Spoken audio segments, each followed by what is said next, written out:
si ya sabemos cuál es el área del universo, entonces después de esa área, ¿qué hay? O el universo es infinito y eterno, o el universo tuvo un principio. No hay otra posibilidad, o una cosa u otra. El ateísmo es un tema de letras más que de números. Demuestra matemáticamente la necesidad de la existencia de Dios para la consistencia de la ciencia. Mi querido José Carlos, muchísimas gracias por aceptar esta invitación. Tenemos en el formato a Adriana Echeverría, que es una de las moderadoras de nuestra comunidad. Va a leer brevemente tu currículum y luego, si te parece bien, podemos comenzar con la entrevista. Buenas tardes, José Carlos, bienvenido. Él está casado con Doris y es padre de 7 hijos. Recientemente ha regresado a España tras vivir en múltiples países alrededor del mundo, incluyendo Francia, Gran Bretaña, Alemania, Ucrania, Rusia, Israel, Suiza, Grecia, Italia, Estados Unidos, Colombia, Venezuela, Perú y Brasil. Destacado ejecutivo y académico reconocido por su liderazgo y contribuciones en diversas áreas, ha sido seleccionado como uno de los Top 100 Global Board Candidate for the Financial Times y ha recibido reconocimientos como Mejor Empresario del Año y uno de los Top 100 Líderes de Israel. Ha ocupado importantes cargos como vicepresidente global y officer de Procter Gamble, CCO y miembro del Executive Board del grupo Carrefour y CEO y presidente internacional de ERI Worldwide. Es un reconocido conferencista en temas de innovación empresarial, consumo y la intersección entre ciencia, razón y fe, habiendo hablado en importantes foros globales como el World Retail Congress y el Global Summit del Consumer Goods Forum. Además, ha sido profesor asociado de la Universidad Pontificia de Comillas de Madrid y lecturer en el Kellogg Mercantil en Tel Aviv. Actualmente es presidente de EWTN España, la mayor red de comunicación religiosa del mundo, y es miembro del consejo de varias empresas multinacionales de Europa y América. Además, actúa como Senior Advisor para firmas globales de Private Equity y Capital Riesgo, así como para la consultora estratégica Roland Berger. Es autor del bestseller Nuevas Evidencias Científicas de la Existencia de Dios, que ha alcanzado el Top 5 de Amazon y ha sido traducido en 3 idiomas. Bienvenida, José Carlos.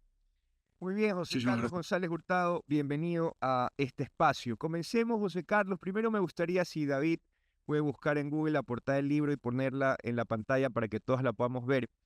Me gustaría, José Carlos, comenzar. Mira, me preparé para esta entrevista. Mi esposa me decía: "Oye, ya deja de ver tantos videos de José Carlos". Creo que me vi todas las entrevistas en YouTube para poder prepararme para esta entrevista. Y en ninguna profundizas mucho sobre tu testimonio. Y la verdad es que tengo mucha curiosidad porque llegas del mundo de la empresa. Yo he investigado mucho esto, ¿no? Y llegas a EWTN y escuché por ahí que viviste en Israel un tiempo, no sé si tal vez Israel es Tierra Santa, digamos, vivir allá también es como difícil que no esté en el ambiente lo espiritual, ¿no?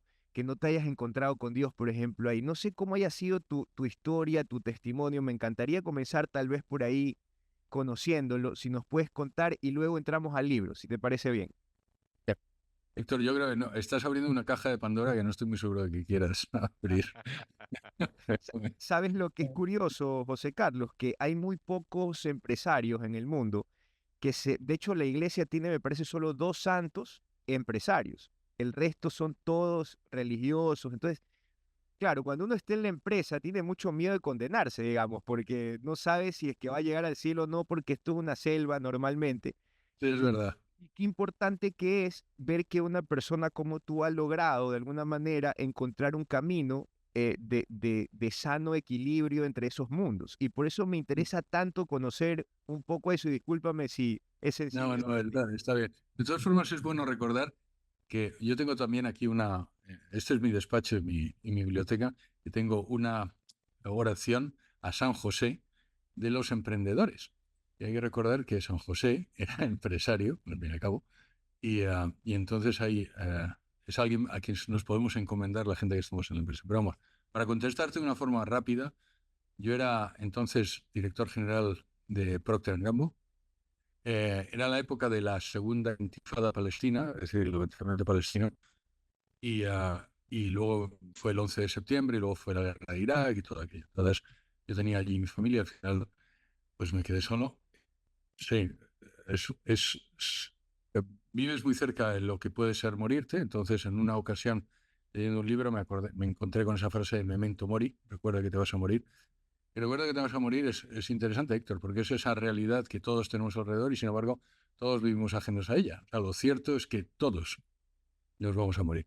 Entonces, ¿eso qué significa para nosotros? Bueno, pues en mi caso, y no fue una caída del caballo, porque yo era católico y era practicante, lo que pasa es que era muy malo y además era más católico cultural. Entonces, lo cierto es que para mí significó, entre otras cosas, hay que dejar un legado. Y aunque seguí mi carrera profesional, porque después seguí ascendiendo en Procter, me fui al este de Europa, como os he dicho, estuve en Ucrania, en Rusia, luego me hicieron presidente, llevé todo el negocio global de Brown y luego pasé a Carrefour y luego fui consejero delegado de IRI. Lo cierto es que desde ese momento, desde esa época, si quieres, me tomé más en serio mi religión y decidí que no podía ser una chaqueta que me pusiera y me quitara cuando llegara al trabajo, cuando me iba del trabajo, sino que tenía que un poco, si quieres, definirme. Entonces, luego, providencialmente, lo cierto es que pues Dios decide. Esto, pues, claro, para la gente que no cree en Dios, yo creo que es muy difícil de entender, pero lo cierto es que la providencia existe. Yo tengo enormes pruebas en mi vida de que la providencia existe y la providencia no es más que el actuar no milagroso, si quieres, de Dios. Es decir, actúa en la historia de cada uno. Y entonces, eso es lo que hace que haya encontrado a mi mujer, es lo que hace que yo esté en este momento aquí. O sea, lo cierto es que providencialmente estoy hablando con vosotros. Es verdad que yo, gracias a mi libertad, y tú, a la tuya, tú me has invitado y yo he dicho que sí, pero lo cierto es que la oportunidad la presentó la providencia, porque ni tú ni yo tuvimos a ver, no nos conocíamos hasta hace relativamente poco. Entonces, cuando tú, una persona dice que sí a la providencia, pues un montón de cosas maravillosas pasan. Y ese es el resumen, ¿no? Para no cansarte más ni a ti ni a nos que nos oyen. Muchas gracias, José Carlos. Bueno, entremos en el libro. Eh, Hace unos años atrás, antes de mi conversión, yo decía, yo no creo en Dios, creo en la ciencia. Hoy lo digo con vergüenza porque los que decimos eso más bien creemos en la ignorancia que tenemos respecto de lo que es realmente la ciencia. Yo siento que tú escribiste este libro para gente como yo y tal vez aquí hay algunos que no crean lo mismo y que escuchen o tengan familiares y amigos que en cambio sí dicen ver para creer, mientras no se me presente aquí el Dios vivo al frente y me diga que Él existe y además me dé lo que yo quiero, no voy a creer en Él. Pero la ciencia la verdad es que ya ha probado y tiene, digamos, evidencia clara de que Dios existe. ¿Cómo lo argumentas en tu libro, mi querido José Carlos? Pues lo cierto es que la ciencia siempre ha llegado a Dios. Esa es la verdad. La ciencia es una de los caminos. Al fin y al cabo, ¿qué es la ciencia? Es el descubrimiento de la naturaleza, es el descubrimiento de lo que ha hecho Dios en el mundo. Y como tú y yo, cada vez que yo, si escribo el libro, pues dejo la firma y tú cuando haces cualquier cosa, dejas una firma tuya en tus actividades, pues del mismo modo Dios lo ha hecho y lo ha dejado en la naturaleza y además lo ha hecho para que nosotros lleguemos a Él. Ahora, eso que ha pasado siempre, lo que es sorprendente, o si quieres no tan sorprendente, pero vamos, aquí yo tengo mi teoría, en los últimos 50 años, 60 años, es decir, la última generación, las evidencias científicas de que un Dios creador existe, creo que lo has hecho muy bien al principio, es decir, porque el libro no trata de que Jesucristo sea Dios, que lo es, o que la Iglesia Católica es la verdadera, o cualquier otra iglesia, lo que trata es exclusivamente de la existencia de un Dios creador. Entonces, de eso es lo que trata el libro, y trata precisamente de esas 5 áreas. O sea, empieza con la cosmología y la física, después hablo de las matemáticas y luego los descubrimientos de la biología y de la química que llevan necesariamente a eso que llamamos Dios. Y al principio del libro, como sabes, no lo llamo Dios porque una de las cosas que he descubierto es que a los ateos en muchas ocasiones lo que les pone en contra es la palabra Dios. Entonces, si tú hablas de una superinteligencia que es personal y que además cuida de su creación, la gente que es agnóstico o atea tiene más tendencia a creer que eso es cierto. Ahora bien, hay que recordar que Dios no es más que eso. Dios no es más que bueno, no es más ni menos que lo que llamamos Dios personal. Una persona no es antropomorfa, no tiene por qué ser antropomorfa. ¿Cómo llegas, José Carlos, a eso en el libro? Es decir, yo te escuché decir que el universo, antes cuando el universo no se sabía que era finito, pues entonces había así un debate abierto, porque si es finito, entonces la existencia de Dios podía, digamos, contradecirse. Pero si era infinito, perdón, sí, pero si el universo ya es finito, es decir, incluso está calculada su área, la pregunta es si ya sabemos cuál es el área del universo, entonces después de esa área, ¿qué hay? Y además, Mm. además del que hay, digamos, entonces podemos definir que ahí es el cielo y desde ahí nos está viendo, más o menos como en la película Men in Black, cuando se hace, digamos, todo chiquito y desde afuera está algo, digamos, como viéndonos a nosotros en miniatura cómo vivimos. Podemos decir que entonces Dios está, digamos, ahí, eh, digamos, con los hilos haciendo que todo suceda. Yo intento huir de esas imágenes porque yo creo que es lo que hacen que probablemente algunas personas digan, ah, pues esto no puede ser verdad. Pero lo que has dicho es cierto. Y cuando yo doy conferencias, no sobre el libro, sino sobre, sobre el contenido del libro, le hago esta proposición a la gente. Y es, decirme, por favor, si existe alguna otra posibilidad. O el universo es infinito y eterno, o el universo tuvo un principio. No hay otra posibilidad. O una cosa u otra. No hay otra posibilidad. Lo digo porque a la audiencia le hago pensar y después de 3 minutos digo, pues efectivamente, solo hay dos posibilidades. El universo tuvo un principio o el universo es eterno. Y luego también hay solo dos posibilidades. O estamos aquí, en este mundo, nosotros, no digo en este momento en la entrevista, sino estamos en este mundo deliberadamente o estamos solo por casualidad. Y no existe otra posibilidad. Deliberadamente quiere decir porque alguien quiera. Es decir, yo existo, tú existes, Alicia existe, Kevin existe, por casualidad o deliberadamente, y no existe otra posibilidad. Entonces, si lo que yo demuestro es que existimos deliberadamente y demuestro que el universo tuvo un principio, estoy demostrando necesariamente que existe eso que llamamos Dios. Y ahora empiezo con la segunda, si quieres. El universo tuvo un principio, está fuera de toda duda que hace 13.700 millones de años ocurrió lo que ahora llamamos el Big Bang, que probablemente es una buena descripción porque es corta, pero no comprende todo lo que ocurrió en el Big Bang. ¿Qué es el Big Bang para aquellos? Primero, hay que decir que para aquellas personas que no crean que existió el Big Bang, pues mire, es lo que la ciencia hasta ahora dice de una forma eh, constante y repetitiva. O sea, se ha demostrado experimentalmente en varias ocasiones y se ha demostrado teóricamente en varias ocasiones. Está más demostrado que la teoría de la relatividad. Por supuesto que todo en ciencia es provisional, pero forma parte del modelo cosmológico estándar. Es decir, el Big Bang pasó hasta donde nosotros sabemos pasó y parece que necesariamente pasó. Y como he dicho, hasta el último teorema es del año 2015 de Bordeville-Kinneguth, que demuestra el límite del tiempo pasado. Es decir, necesariamente ocurre. Hace 13.700 millones de años no había nada, pero cuando digo nada es toda la materia del universo, toda la materia de las más de 200.000 galaxias que existen, estaban comprimidas en menos de la cabeza de un alfiler, pero es que también el tiempo y también el espacio. Y esto es difícil de entender, Héctor, pero hay que recordar que lo que ocurre en el Big Bang es que hay una primera explosión que se llama la singularidad, que en ese momento se llama la parte de inflación, el universo se empieza a expandir de una forma muy rápida y en ese momento todas las galaxias es cuando se forman y desde entonces pues se están expandiendo. Pero también el tiempo y el espacio. Eso deja al ateísmo, que insisto, no es más que una ideología, como se dice en España, con una brocha y sin escalera. Porque, claro, ¿cómo se explica qué es lo que ocurrió antes del Big Bang? O si quieres, ¿cómo se explica quién o qué fue lo que creó el Big Bang? Y eso se ha intentado explicar de muchas veces, intentando desdecir y desacreditar la teoría del Big Bang. De hecho, por ejemplo, hay una teoría que se llama el universo que rebota. Entonces hay un Big Bang, Big Crunch, luego rebota. Eso está desacreditado, lo digo en el libro también. Eso es imposible científicamente, porque la entropía del momento del Big Bang no es repetible, pero es que además, como te he dicho en este último teorema de Bordeville-Kinneguth, del límite del tiempo pasado, dice que incluso si eso fuera así, que no es posible, el número de ciclos sería ilimitado. Es decir, el universo tuvo un principio. Y si el universo tuvo un principio, ¿cómo explicamos el universo? Toda la materia tuvo un principio, con lo cual el materialismo es falso, como decía Gödel. El materialismo no es posible que todo sea materia, puesto que la materia tuvo un principio.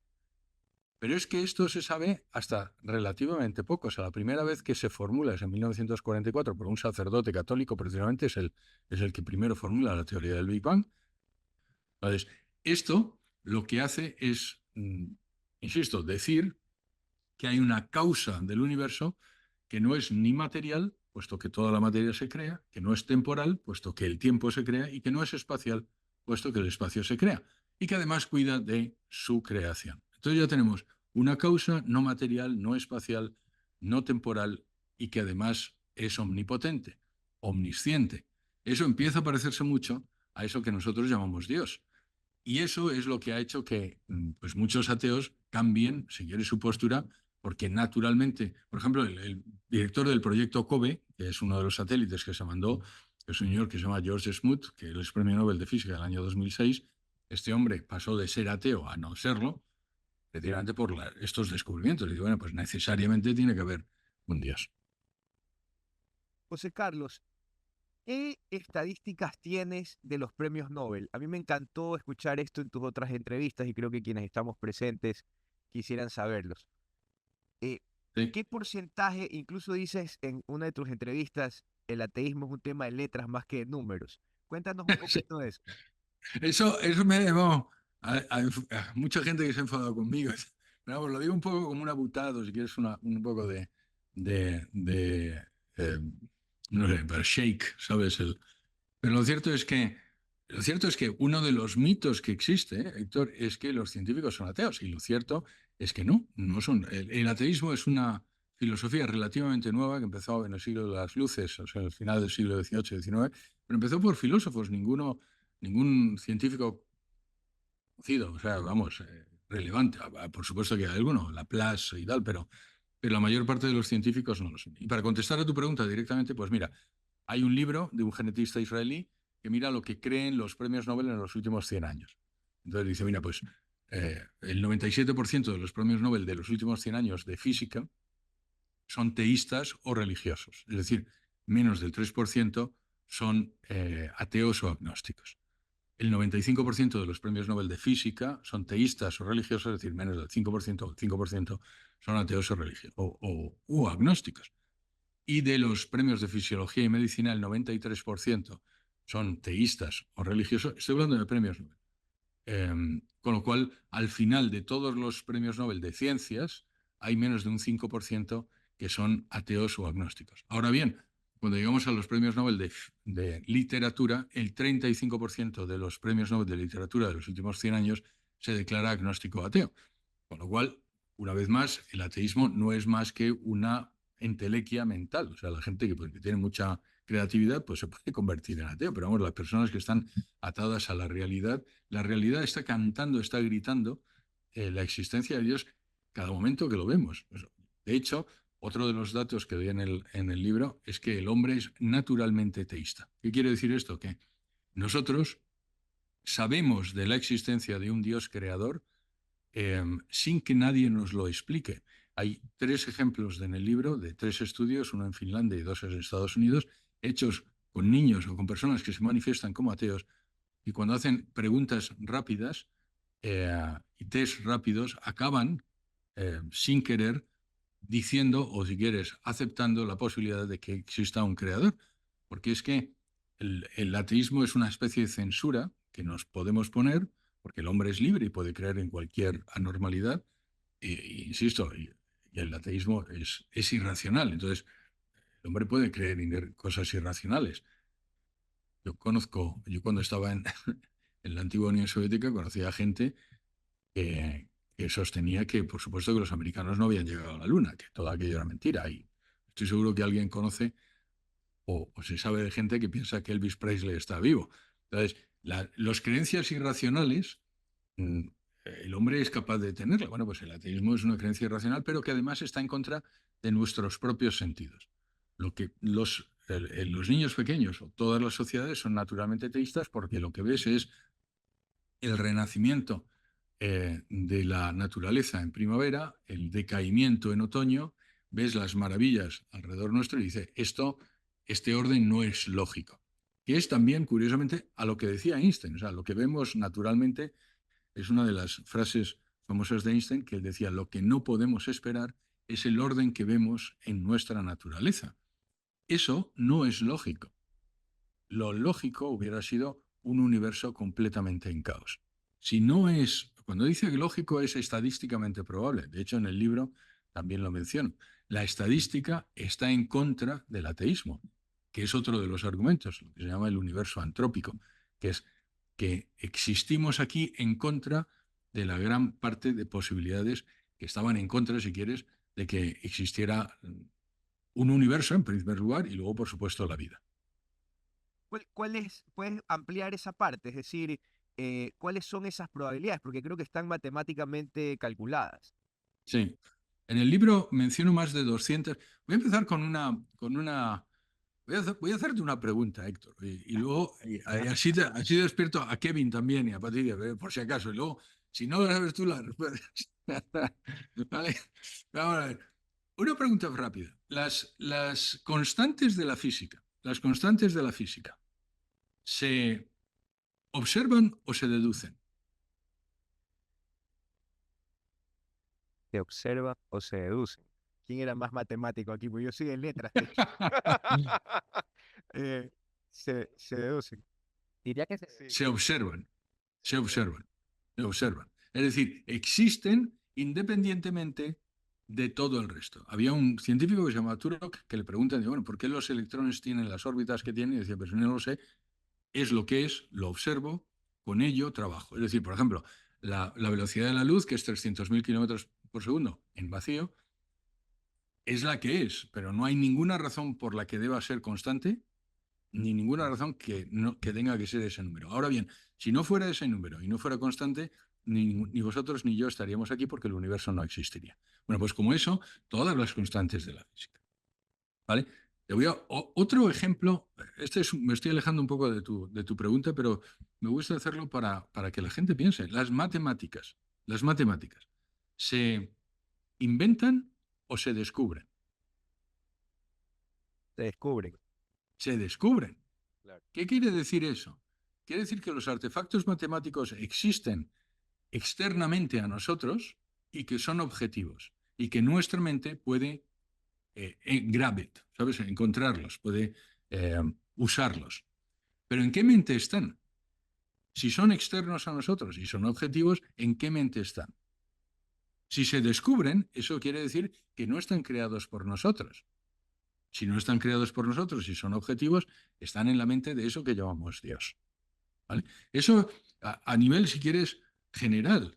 Yo creo que cualquier persona que piense en esto que acabo de decir llegará a la conclusión de que si las matemáticas existen externamente y objetivamente y que nosotros lo podemos descubrir, eso significa que hay alguien que ha dejado esos artefactos matemáticos allí con el objetivo, si quieres, de que nosotros lo descubramos. Pero, del mismo modo que te he hablado de la velocidad de la luz, hay un montón de constantes, ya te digo, hay más de 200 que menciono en el libro, y tengo que decir que el libro es para todas las personas, para gente de letras y para gente de ciencias. Lo digo porque la gente se asusta muchas veces, esto no lo voy a entender, pero no, créanme, mi madre de 93 años, 93 ahora, pero vamos, cuando lo yo tenía 92 años, lo entendió perfectamente y mi hijo Diego de 11 también.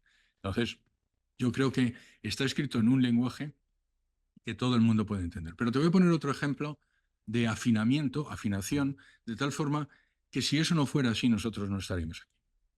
Como te he dicho, el universo se formó hace 13.700 millones de años y desde entonces se expande. Pero lo lógico, Héctor, es que el universo se hubiera contraído. Y la razón de ello es la fuerza de la gravedad. Es decir, se expande, pero luego por la fuerza de la gravedad pues, se hubiera contraído. Sin embargo, hace 5.000 millones de años aparece una cosa que se llama la constante gravitacional. Y eso es lo que hace que el universo se siga expandiendo. ¿Vale? Y por tanto, que podamos tener nosotros esta conversación y que exista vida.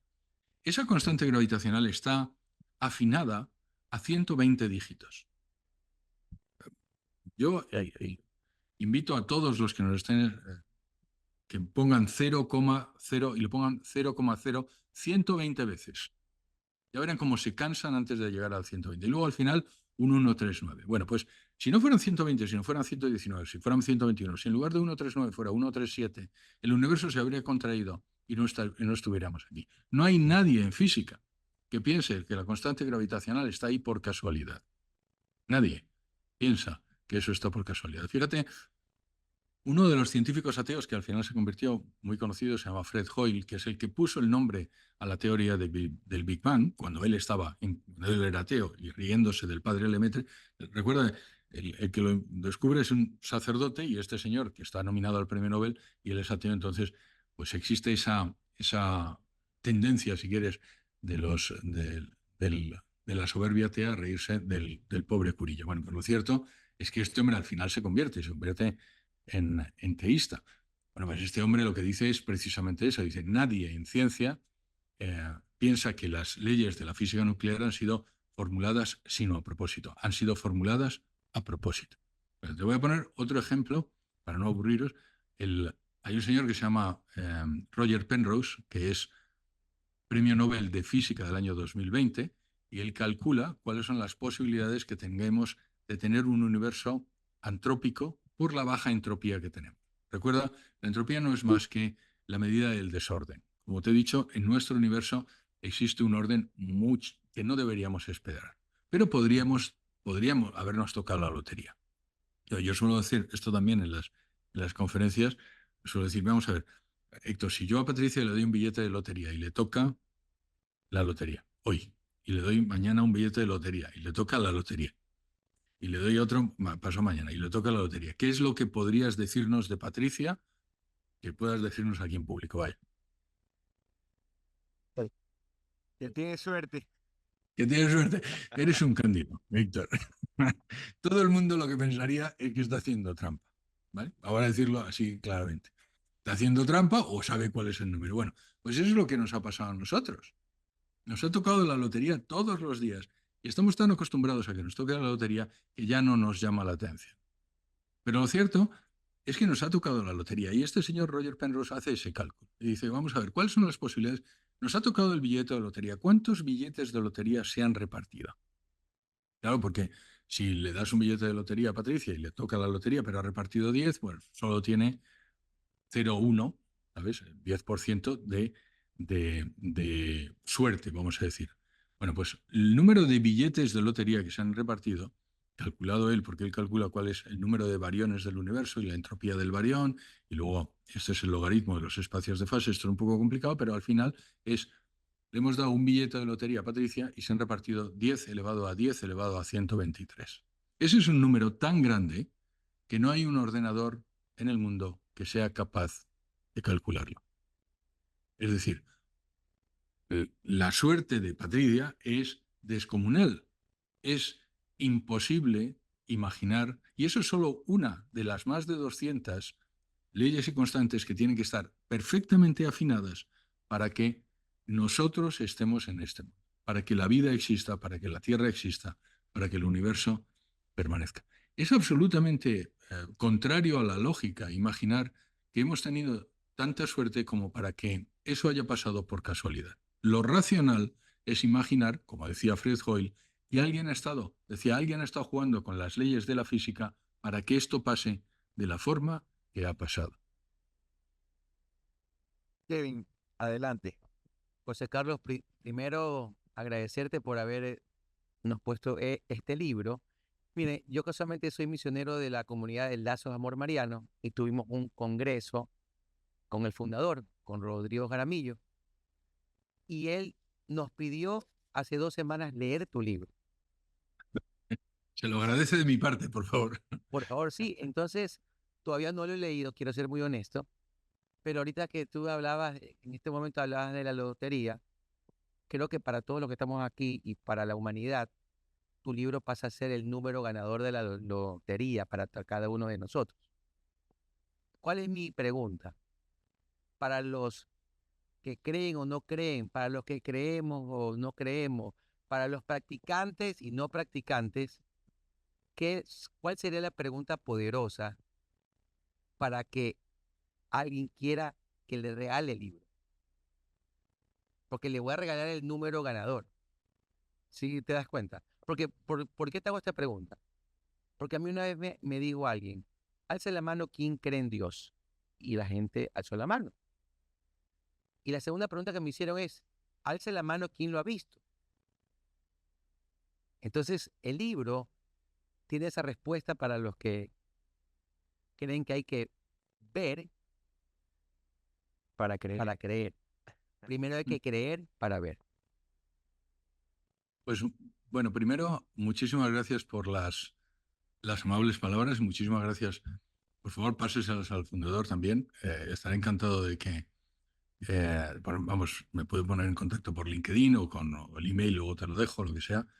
Pero muchísimas gracias y gracias también por la alabanza del libro, que yo creo que es desproporcionada, pero muchísimo, la tomo con mucho cariño, Kevin. Es cierto, fíjate, en contra de lo que yo pensaba. Vamos a ver, primero, teóricamente, la principal razón por la que la gente deja la práctica religiosa, y estoy hablando de cualquier religión, es porque piensan, los jóvenes, porque piensan que la ciencia y Dios están enfrentados. Entonces, si la ciencia y Dios están enfrentados, no es racional creer en Dios y por tanto dejo de creer en Dios. Y eso es una de las grandísimas mentiras que intenta el libro romper. Como he dicho, nunca más que en los últimos años la ciencia ha llevado a Dios. Mira, el último premio Nobel del año 2022, que es un austríaco que se llama Anton Zeilinger, se acaba de convertir también y dice además una frase preciosa, dice, las maravillas que he visto en la naturaleza me han hecho que decida creer en Dios. Bien, eso es lo primero. Pero una cosa es decir eso, decir, oye, el 82% de los millennials abandonan la práctica religiosa porque Dios y ciencia consideran que están enfrentados, y otra cosa es verlo funcionar. Y esto es lo que, gracias a Dios, y le doy muchísimas gracias a Dios, ha hecho el libro. Y realmente, sinceramente, o sea, tengo un montón de defectos, pero gracias a Dios de la vanidad sí la tengo dominada. Entonces, no tengo en absolutamente ninguna duda de que es el Espíritu Santo a través del libro lo que ha hecho que haga cambio de corazón de muchas personas. Yo no te miento, he recibido docenas de cartas de personas, sobre todo más jóvenes que gente mayor, que dice, he leído su libro, he visto este podcast, o a la combinación, he visto el podcast, la entrevista y el libro, lo que sea, o ha habido una de mis conferencias y he decidido creer en Dios. Pero un montón, y sabes, a mí me desarma, porque realmente lo único que le doy es muchísimas gracias a Dios por haber permitido que esta persona se acerque a Dios a través de mi libro. Y es gente que sencillamente los argumentos que doy en el libro no los había oído. Entonces, legítimamente consideraba que Dios no existía, pues porque él no sabía, exacto, la segunda ley de la termodinámica, o no sabía sobre el genoma humano, o nunca había oído los argumentos de incompletitud de Gödel.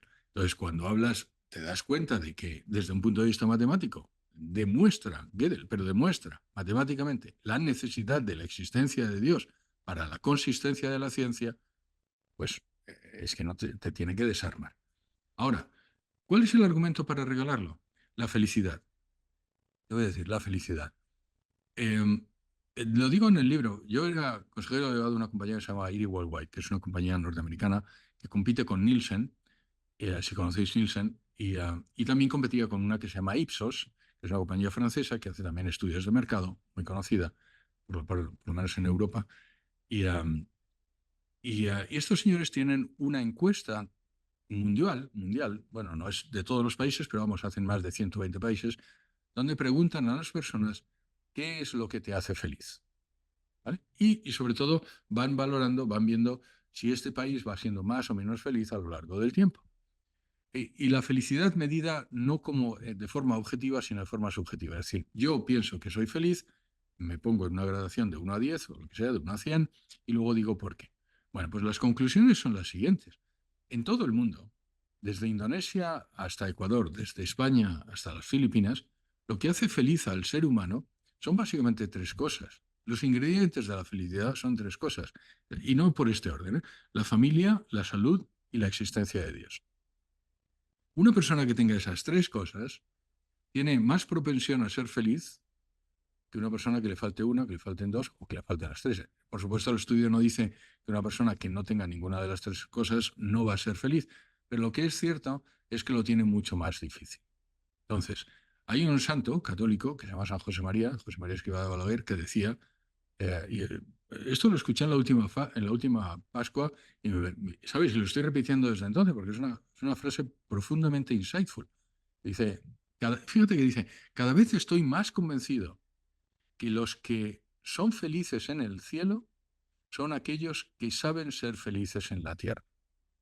Y es que, al final, Dios nos ha creado para ser felices. Entonces, eh, ser felices aquí y ser felices allí.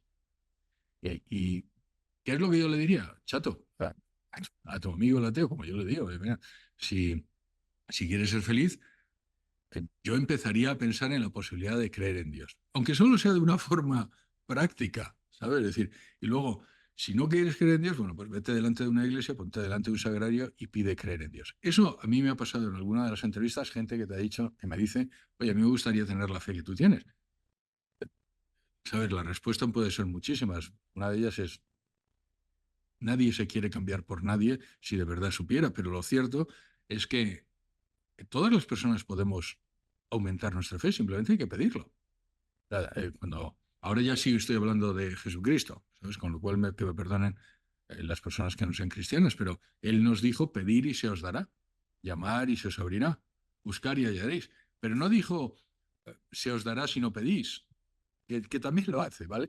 Pero lo cierto es que dijo pedir. Entonces, oye, chico, pues vamos a hacer lo que Él nos dijo. Entonces hay que pedirlo. Entonces la respuesta a tu pregunta de una forma rápida es, este libro puede ser el camino para que haga para ser feliz en esta tierra y luego ser feliz en el cielo. Es verdad que el libro se termina, insisto, con la existencia de Dios. Y el último capítulo del libro se llama ¿Y ahora qué? ¿Qué quiero decir esto? Bueno, pues una vez que se ha demostrado que la ciencia demuestra que existe un Dios creador personal, bueno, pues lo lógico es seguir pensando cómo se ha manifestado. Porque este Dios que nos habla la ciencia es un Dios que necesariamente se ha tenido que manifestar y por tanto revelar. Entonces hay que buscar dentro de las religiones reveladas cuál es ese Dios y cómo se nos manifiesta. Yo, por supuesto, soy cristiano, entonces mi decisión está tomada. Pero lo que invito a la gente, al lector, es, oye, ya que crees en Dios, sigue el camino, porque además es un camino fenomenal. O sea, lo único que le digo a la gente, yo creo que el ateísmo crea seres humanos tristes y la demostración está en las estadísticas. ¿Sabes? La mayor parte de los suicidas, la mayor parte de las depresiones se produce, insisto, no es que la religión sea una vacuna contra, ¿sabes? Contra la tristeza, pero sí te da un bagaje intelectual y un bagaje espiritual y ¿sabes? Para entender la vida.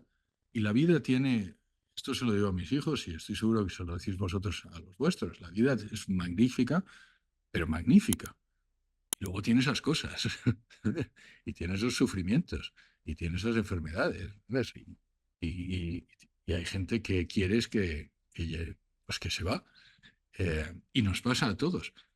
La diferencia es que unos lo comprendemos y otros no. José Carlos, ya estamos sobre el tiempo, pero vamos a hacer una pregunta más del público, digamos, porque Kevin pues solamente pudo preguntar una vez. Si alguien se Perdonadme por las anima, respuestas largas, ¿eh? Yo reconozco. no, tranquilo.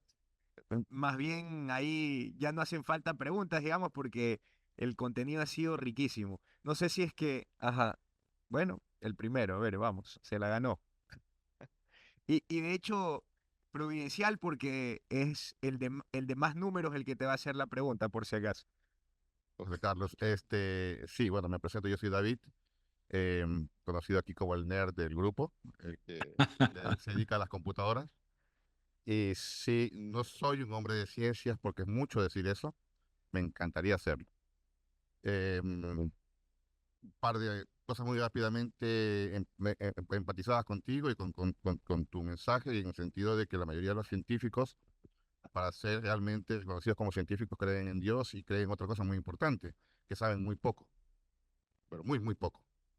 Y lo comienzo aquí mencionando porque a la medida que uno va aprendiendo, uno aprende mucho más de lo que no sabe de lo que sabe. En la ciencia, que no es nada más que una definición de la realidad o una comprensión de la realidad, ha ido avanzando agigantadamente, pero avanzando de todas maneras en un espacio muy grande de realidades que no lo conocemos bien. Y cuando se hace la teoría de la relatividad, que mencionaste bastante en tu mensaje, pues empezó a discutir por primera vez y en serio el hecho de que la locura de que el tiempo no es el tiempo, de que el espacio no es el espacio, de que las cosas son diferentes en alguna forma a lo que creemos que estamos observando y que definimos como constantes físicas o universales. De hecho, cuando vos hiciste la pregunta de si las constantes se observaban o se descubrían, perdón, o se calculaban, sí se observan, pero por ahora, porque a medida que va pasando la ciencia, esas constantes van desapareciendo para convertirse en cosas mucho más relativas. Y a la relatividad me acojo para hacerte la pregunta, porque creo yo que uno de los bienestares más grandes que puede crear el hecho de que creamos en Dios y en que hay algo que es diferente a lo que estamos viendo en este momento, es que va a haber algo diferente después que nos muramos. Y es un gozo muy importante ese punto, ¿no? El otro día me preguntaba, bueno, si crees que vas a ser diferente que vas a seguir viviendo después de morir, ¿por qué no te mueres de una vez? Y yo decía, bueno, es que en este momento estoy en la primera temporada y no quiero que se acabe todavía, pero sé que vienen más temporadas.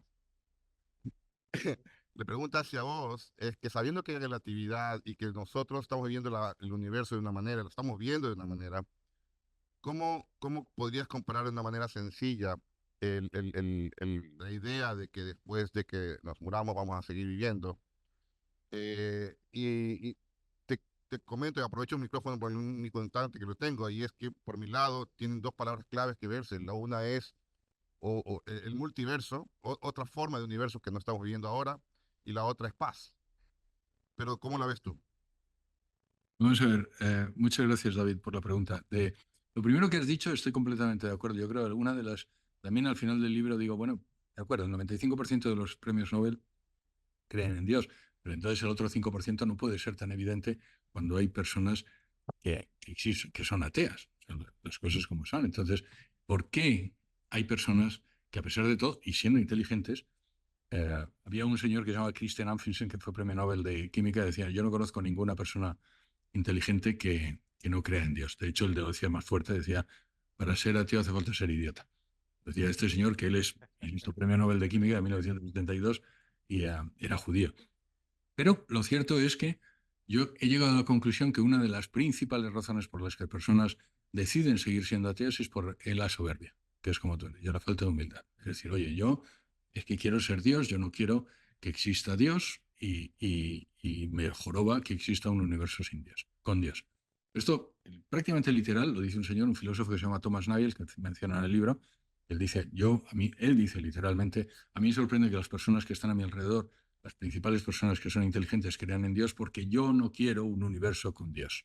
Dice literalmente, yo no quiero un Dios, no quiero un universo que necesite a Dios. Entonces, ¿qué es lo que básicamente está diciendo? Yo quiero ser Dios. Entonces, efectivamente, si Dios existe, nosotros tenemos la dignidad de cosa creada, pero no la dignidad de Dios. Entonces, esa es una de las razones por las que yo creo que las personas pueden acabar no creyendo en Dios. La falta de humildad. El saber que no puedes entender todo de Dios. Y esto también es importante porque la gente se desespera diciendo, pero es que yo no puedo entenderlo, pero es que eso es lógico. Si yo pudiera entender todo de Dios, yo sería Dios.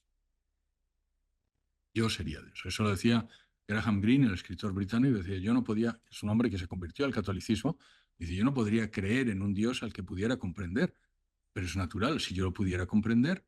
De hecho, hay otro autor, un científico, que dice un universo tan sencillo como para ser comprendido, es un universo demasiado sencillo como para crear a ese ser que lo pudiera comprender. Es decir, es un imposible que nosotros pudiéramos entender a Dios. Esa es la primera parte. La segunda, efectivamente, el tiempo, ahora sabemos que es un hecho creado, pero el primero que lo dijo fue San Agustín. En las confesiones, San Agustín dijo, fíjate que no era un científico, pero llegó a ello filosóficamente, el tiempo es también un ser, es algo creado y por tanto no existió siempre, sino que debió ser creado en el momento de la creación por Dios, que es exactamente lo que ahora nos dice la teoría del Big Bang. Y ahora para terminar con el tema de la vida eterna. La ciencia llega hasta donde llega. O sea, lo digo porque otra de las acusaciones que yo hago a muchos de los cientifistas es pretender que la ciencia puede dar respuesta a todo. No, la ciencia no puede dar respuesta a todo. De hecho, el propio Gödel demuestra que la ciencia tiene limitaciones y que hay verdades que no pueden ser demostradas dentro de un propio sistema formal. Ese es el primero de los teoremas de incompletitud de Gödel. Entonces, ¿puede la ciencia demostrar que hay una vida eterna? Pues yo creo que no. Eso es una verdad de fe. Ahora bien, es interesante porque el propio Gödel, y lo menciona en el libro, en una de las cartas que él escribe a su madre, cuando su madre está muriendo, le pregunta, Kurt, le hace la misma pregunta que tú me has hecho, David. Oye, ¿existe vida después de la vida? Y el señor Gödel a su madre, que se está muriendo, de una forma muy racional y, pues, si quieres, muy matemática. Recuerda que Gödel es el matemático más importante de la historia de la humanidad, probablemente. ¿Vale? Es el tipo del que dijo von Neumann, que es otro matemático, decía, este es el lógico más importante desde Aristóteles. Bueno, pues este señor le escribe a su madre y le dice, sí, madre, sí hay vida después de la muerte, y le explica por qué. ¿Vale? Si quieres saber esas argumentaciones, David, comparte el libro. Pero, y luego para terminar, sobre la teoría del multiverso. La teoría del multiverso no es más que una patraña de Disney. O sea, con todos mis respetos, no es una teoría científica. ¿Por qué no es una teoría científica? Empezando por eso. Porque para ser ciencia se tiene que poder ser falsable. Una de las categorías de ciencia es que pueda ser falso, se pueda demostrar falso. Es decir, por ejemplo, no es ciencia, yo lo digo, si yo digo que la Gioconda, ¿sabes? La Mona Lisa está sonriendo pues porque tiene una tarta de queso delante, esa es una teoría que no es científica. ¿Por qué? Porque no puedo demostrar, ni tú tampoco, que es falsa. Y por tanto, es lo que lo que se dice, bueno, pues algo que no sea falsable no puede ser demostrado. Lo que dice el multiverso es que existen muchos universos paralelos de los que no sabemos nada, de los que no podemos saber nada y de los que jamás sabremos nada. Bueno, pues bueno, eso no es, de hecho tampoco lo digo yo, lo dice Paul Kinghorn, lo dicen un montón de científicos, y dicen, mire, esa no es más que una teoría escapista y no es una teoría científica, es una teoría, si quieren, metafísica. Y se creó, además, también hay que saberlo, se creó por un señor que era ateo, que se llama Hugh Everett III, que estaba desesperado, precisamente también por lo que tú has dicho, desesperado porque él se iba a morir y pensaba que efectivamente no había vida después de la vida, y entonces, pensando que tendría que aparecer en algún sitio, una especie de reencarnación paralela, inventó la teoría de los multiversos. Este señor, y es importante también decirlo, vivió una vida miserable, murió a los 51 años, era alcoholizado, su hija también se suicidó pensando que iba a encontrar a su padre en el multiverso. Entonces hay que tener cuidado con esas teorías porque son inocuas hasta que alguna persona se lo toma verdaderamente en serio y entonces decide que efectivamente que se suicida para encontrarse a su padre en otro de los multiversos.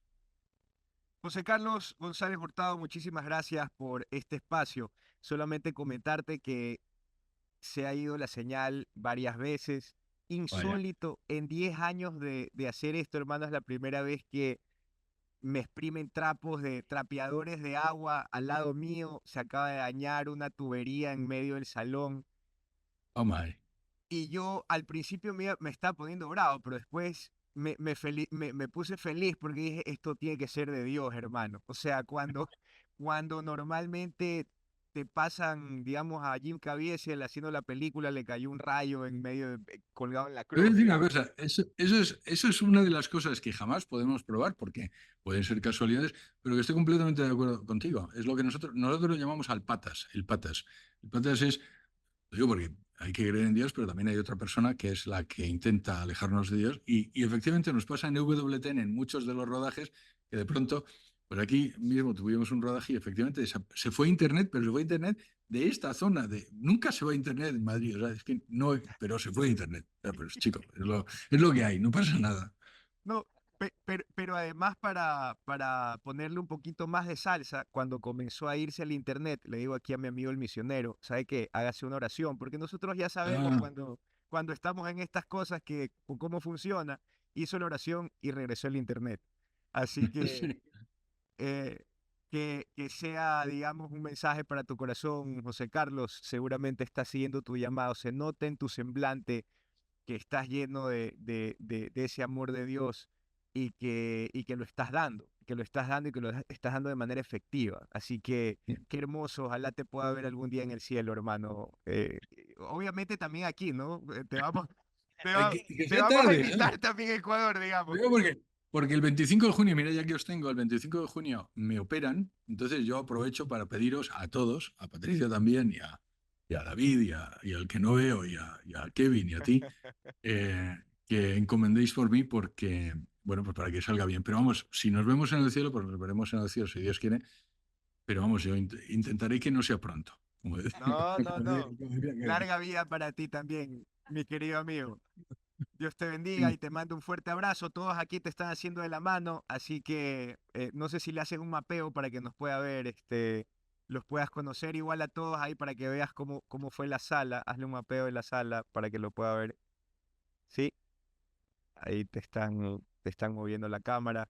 Están Ahí todos está. ahí. Tienes, Muy bien. sí, compañías de seguridad, de contabilidad, constructores, tienes clubes de natación, tienes por ahí agencias de comunicación, tienes Ah, wow. Si hubiera sabido que organizaciones. tenía tanta audiencia, hubiera estado mucho más serio. Sí, tienes ahí pues bastantes personas. Muchísimas gracias, José Carlos, una vez más. Te espero en Ecuador pronto. Te vamos a Dios traer con quiere. toda seguridad. Vamos a buscar el evento para poderte tener con nosotros. Y nada, pues a todos los que nos están siguiendo, recuerden suscribirse en nuestro canal de YouTube para más contenido como este. Y bueno, a compartir con generosidad siempre, mi querido para José Carlos, para que el networking suceda. Esta fue una herramienta, pues obviamente también pensada por Dios. Esto solamente funciona cuando uno es generoso y la generosidad viene del amor y el amor viene de Dios. Así que aquí estamos haciendo igual también obra. Te mando un fuerte abrazo, mi Un abrazo querido. para todos vosotros. Que Dios os bendiga. Igualmente, un abrazo. Bye.